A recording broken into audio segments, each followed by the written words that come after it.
ঘটনা হলো এই মেয়েটির মধ্যে একটা জিন ভর করে। মেয়েটির গায়ের মধ্যে জিনটি ঢোকার কারণে মেয়েটির শরীরের অবস্থা খারাপ হতে শুরু করে। তখন সেখানে একজন তান্ত্রিক আসে, আর ওই তান্ত্রিকটা এসে মন্ত্র পড়ার মাধ্যমে ওই মেয়েটার ভেতর থেকে জিনটাকে বের করার চেষ্টা করে। আর এটা করার সময় ওই মেয়েটির কি করুণ অবস্থা হয় সেটা আমি তোমাকে এখন দেখাচ্ছি।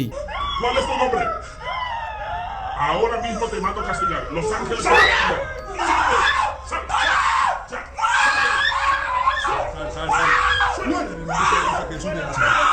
Déjala libre, no le hagas daño. No le hagas daño. En el nombre de Jesús. Sal de ella ahora, en el nombre de Jesús. Ahora, en el nombre de Jesús. No tienes poder sobre ella. Oh, fuera de ella, fuera de ella. ¡No va a ser mía! Ella no te pertenece. Ella le pertenece a Jesucristo. Y ahora, en el nombre de Jesús, sal de ella. En el nombre poderoso de Jesús, te llamo fuera. Fuera en el nombre poderoso de Jesús. Fuera en el nombre poderoso de Jesús. Fuera en el nombre de Jesús. La sangre de Cristo tiene poder. La sangre de Cristo tiene poder. La sangre de Cristo tiene poder. La sangre de Cristo tiene poder. Ahora, en el nombre poderoso de Jesús de Nazaret.